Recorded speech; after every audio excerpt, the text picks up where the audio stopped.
My name is Tiffany Syjuco, and I'm from San Francisco, and I'm here at Bemis from May 12th until August 12th. My background is actually in sculpture, which is a pretty traditional medium. So there's this focus on objecthood and construction and a kind of fineness of fabrication. But I'm also trying to kind of temper that with a deep conceptual exploration of ideas. Generally, my work the last couple of years has focused on large-scale projects that are collaborations with institutions, so museums, nonprofit, mostly non-commercial gallery spaces. And with those projects, I've had to kind of create long-term engagements with the public. So there's a lot of different levels of managing those works. But I also have a studio component of my practice, which for the last couple of years has actually been quite separate. So by coming to Bemis and having the 3 months to focus in a fairly tight time frame of concentration, it's really allowed me to kind of expand back into a studio practice. With that, there's been a lot of more like material manipulation and kind of personal time spent working through my ideas. In the interim of waiting for certain things to move forward, I started working on print pieces in which I was printing black and white patterns out on a laserjet printer to kind of play with this idea of dazzle camouflage, which is a World War I era kind of visual treatment that was put onto battleships.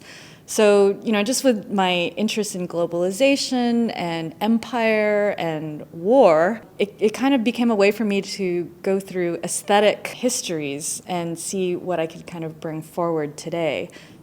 Previous projects have included, as I mentioned, like working with the public on sort of these engaged production processes. And what I try to do is if I'm working, say, politically, in a sense of like, critiquing a certain situation, I try to inject that also with a sense of humor because in a way, to kind of get these ideas across to the public, I don't want to be didactic, but I want to create a more open entry point that actually implicates the audience, but then also adds a layer of accessibility.